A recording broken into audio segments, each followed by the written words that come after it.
สวัสดีเช้าวันใหม่ครับเก็บบรรยากาศ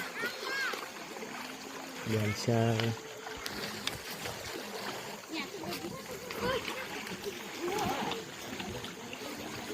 มาทีมุงได้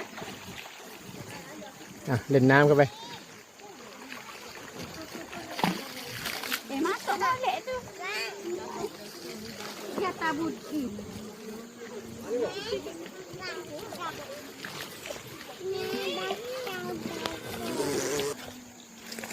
โอ้ย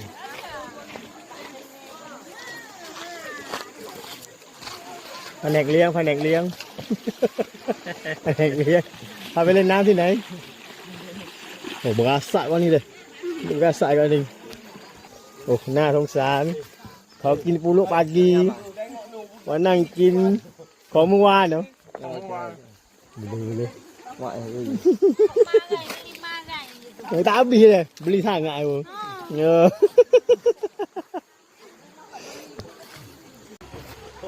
được luôn ô bằng nát luôn ô ทำไมถึงเป็นเบอร์ต้องเป็นเบอร์35เอา